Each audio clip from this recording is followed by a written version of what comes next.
Super Mario Brothers, you might have heard of it. It was moderately successful way back when. Okay, it was huge, revolutionary, one of the pantheon of all-time greats. Alongside the likes of Space Invaders, Doom and Grand Theft Auto, it's one of those games that wasn't just a critical and commercial success, but it helped shape the entire games industry.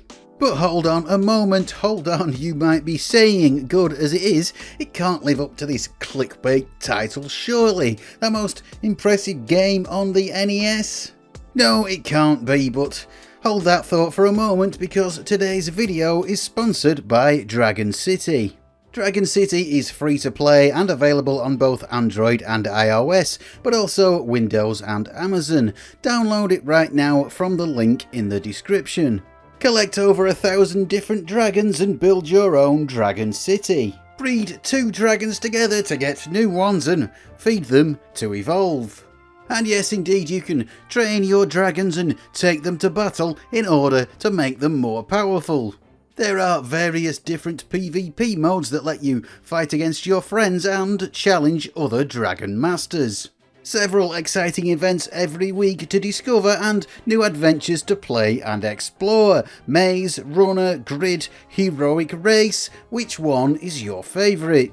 You can even find many of your favourite YouTubers in Dragon City. Fundy, Dream, George Not Found, Eddie VR, loads of them. It's rammed with YouTubers. The Nose Picking Lawyer, the Trouser Press Channel, Stupider Every Day, How to Burn That with Stan Reardon and many others. I would say myself, but I don't think I'm anybody's favourite YouTuber.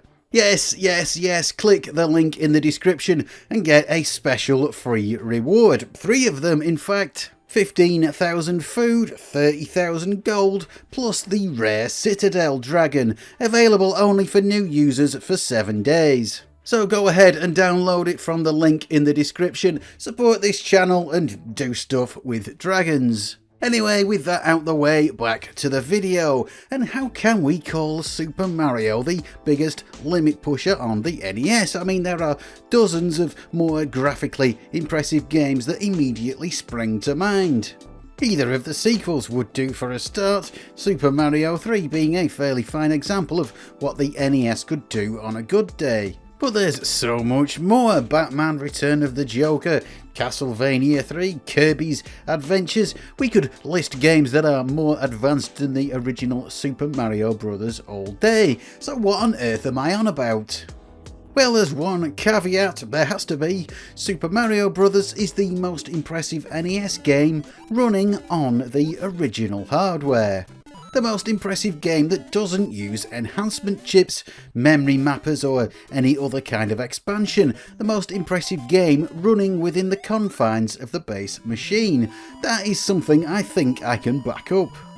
You see, Super Mario Bros. Was designed to be a showstopper from the start. A massive production by the standards of the day, created by a team of 8, led by none other than the Shakespeare of video gaming himself, Shigeru Miyamoto, a culmination of everything learned from their previous hits. And in fact, Super Mario Bros. Was going to be Nintendo's last cartridge for the Famicom, as it was known in Japan, weird as that may sound. What were they planning on doing? Chucking it all in, going travelling, growing dreadlocks and really connecting with the locals in Nepal? No, they weren't. They were going to start making games on disc. Why? Well, you see, Famicom cartridges were originally limited to only 40 kilobytes of storage, 32 kilobytes of program data and just 8 kilobytes of graphics. This wasn't massive even then, but it was enough to begin with. In fact, none of the early releases even used this much. Namco's conversion of its own arcade game Xevious was the first to max it out back in 1984, but after that it started to become increasingly obvious that space was going to start really holding things back. Nintendo's solution was the Famicom Disk System, a whole new and fairly expensive hardware add-on that brought gamers another format. Games on floppy disk with nearly 3 times the storage of a cartridge. Yes, carts were finished, discs were the future, but well, that's not quite how things worked out, is it? Not in Japan, and certainly not further afield where the disk system never saw release, but that's another story. But Nintendo were right in a sense. You see, Super Mario Bros. Was Nintendo's last game to come out on the original 40K cartridge format, barring re-releases of games in the rest of the world when Nintendo went international with the NES. In fact, it was amongst the last games put out by anyone in that format, because whilst Nintendo had been cooking up the disk system, other developers came up with a more straightforward solution to the memory problem. Make the cartridge capacity bigger, and that's just what they did, starting with Konami in 1985, followed by Sunsoft, Capcom, and eventually everyone making games on the NES, including Nintendo themselves. And whilst making the cart bigger wasn't quite as simple as it sounds, it was definitely doable, and from there it turned out to be not a big leap to helping the games along in other ways. Adding more features to the cartridge, new ways to access data, extra RAM, technical stuff like interrupt controllers, which I don't need to go into now, upping what the NES could do in small but significant ways. And by the late 80s and early 90s, every new game on the console had some sort of trick up its sleeve. The machine that gave us Kirby's Adventure in 1993 was not entirely the same one that gave us baseball in 1983. And this brings us back nicely to Super Mario Bros., what I would say is pretty easily the high watermark of what the NES did without any of that extra help. That's not to say there weren't any bright moments in the rest of what are called Mapper Zero games in NES hacking circles, but I don't think anything else was really so special. There were some good games without doubt. Namco's Xevious was a definite winner. I've already said this was the first game to max out the memory capacity, and it makes excellent use of it. A very faithful port that captures a great deal of the arcade original. For shooters going in the other direction, there is Squoon from June 1986, I think maybe the last Mapper Zero new release. And also Formation Z might be worth a mention, or Formation Z as you in the new world might have it, which does bring us some split screen parallaxy scrolling effects, the only game in this crowd that manages to do this, I believe. On the platform game front there is Pac-Land, which appeared in the arcades in 1984, though not on the Famicom till over a year later. It looks pretty good but hasn't aged well when it comes to gameplay. This big in Japan game might have been an influence on Mario, but it's nowhere near as enduring. The Pac-Land speedrun world record is, well, it's not that hotly contested today. Challenger is interesting too, a sort of pseudo-sequel to the ZX Spectrum game Stop the Express. Yes, Japanese company Hudson Soft made ZX Spectrum games at one point. They would come up with better later, but hey, it does manage 4-way directional scrolling in the top-down sections. There's Thexter, the Exploration Blaster, which seems to anticipate Metroid and has more longevity than most games here. It's got 4-way scrolling again, and worth a second look at some point, I think. Hidlide Special is another one, a game that's name defies pronunciation, but it's a very early action roleplay open world thing. This is a subject that I might come back to one day because there are some interesting games here, but I don't think anything hit the heights that Mario was able to. So what is it that made Super Mario Bros. So great? Why is it such an achievement? Well, I'm not going to go too deeply into matters of straight up game design, that has been done to death, but let's talk about some of its technical brilliance, because it's got a lot of it. It's loaded with clever stuff. Probably everything that can be said about Mario's control and movement has already been said. It's a major topic of interest for speedrunners, of course. Yes, it was a revolution and made every platform game that came before it feel at least a bit off for modern gamers, and maybe in a lot of cases just downright unplayable.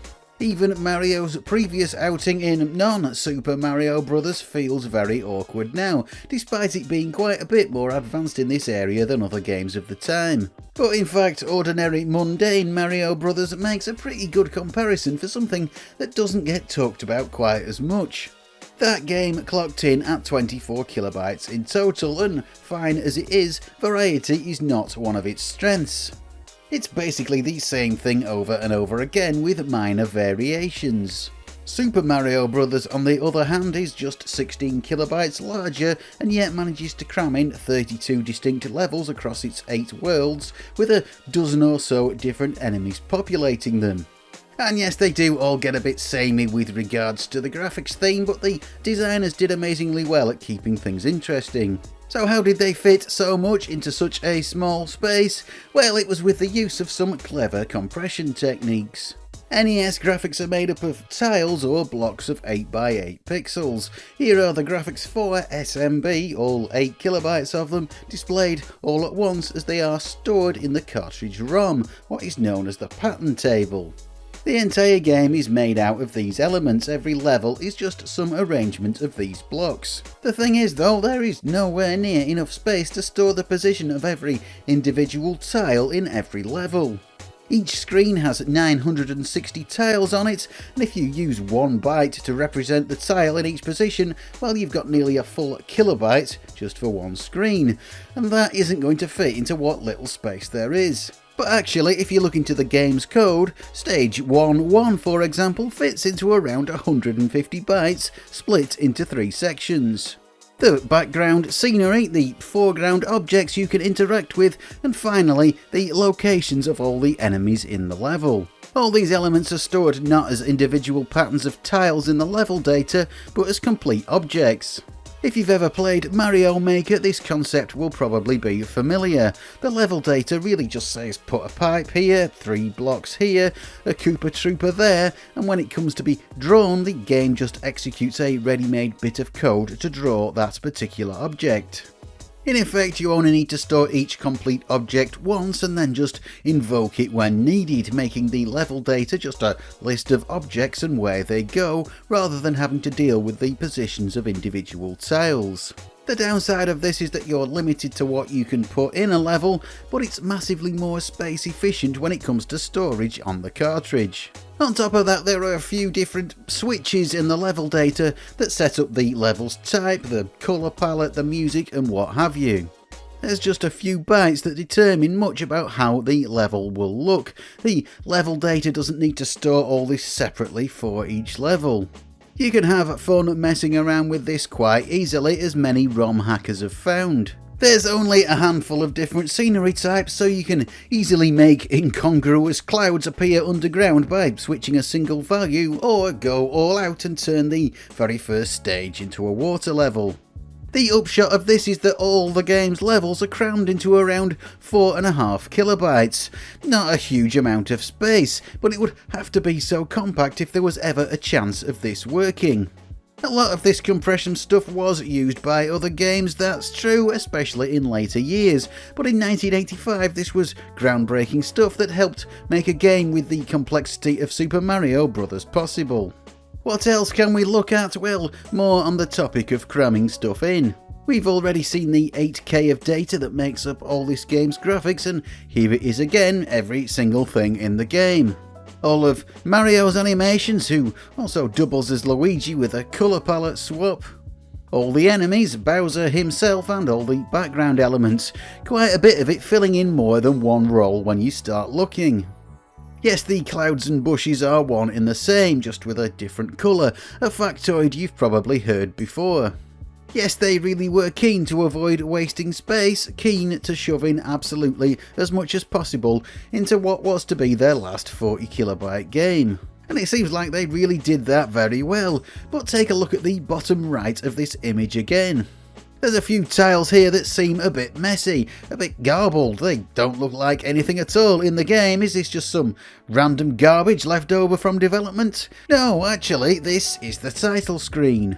These tiles actually store the layout of the other tiles that make up the logo and menu. It's effectively game program data stored in the graphics data section of the ROM. To actually utilise it, the game's code has to extract it from where it's stored via the graphics chip, and then use it to get the correct layout of the tiles that make up the image. All games need to constantly access the graphics chip to load data into the video memory, the background layouts, the sprite positions, but they don't often do it the other way around. A pretty unorthodox move, but it works. The title screen stored in what was presumably the very last bit of available space they could find. I created this crudely hacked version of Mario's title screen in an editor program. If you compare the pattern table for this with the pattern table for the original, you can see that the data is different. There's other stuff I could mention, I'm sure. Super Mario Bros. Had a lot of information, but I hope I've given you a flavour of how this pushed limits. Are there tricks that Super Mario didn't do but could have? Well, yes, probably. Later games did come up with clever techniques in both graphics and sound that did not actually require any fancy add-ons to achieve. Things like multiple scrolling splits, giant bosses made out of background graphics, parallax effects with sprites, none of these things required anything extra to work. They could have been done in a Mapper Zero game, but they might take up too much memory to be practical. Bowser could have been as big as this thing, but there wouldn't have been much space left for anything else. Yeah, okay, there's probably some middle ground. If Nintendo, or anyone really, had ever gone back to doing games in 40k for whatever reason, they may have been able to spice things up a bit. But no one, to my knowledge, ever did. I'm struggling to come up even with modern homebrew games that really outpace Super Mario Bros. With the same constraints. This raycasting demo by Vectrex28 is Mapper Zero, I believe, and it does look fabulous indeed. It's now been turned into a full game horror hospital, but it uses a mapper now with lots of extra storage. Don't get me wrong, it's still stunning, but it's not all done in 40k. If you can think of anything that really beats Super Mario Bros. With the original limitations, well, do let me know in the comments, won't you? But I'll stand by it for now, unless anybody shows me any better. Super Mario Bros. Is the most impressive original NES game. Okay, so this is the end and I'm going to be signing off for now. Can I remind you once again to download the amazing Dragon City? There's a link in the description. I think I mentioned that already, but I am contractually obliged to mention it again. So give it a go, folks, and claim your free rewards. Thanks so much for support from my generous patrons. If you would like to join them, that would be great. There's a link in the description. You can help me out in making videos and have your name listed in the credits as well. So thanks for watching, folks. Thanks for staying till the end, and I'll see you next time.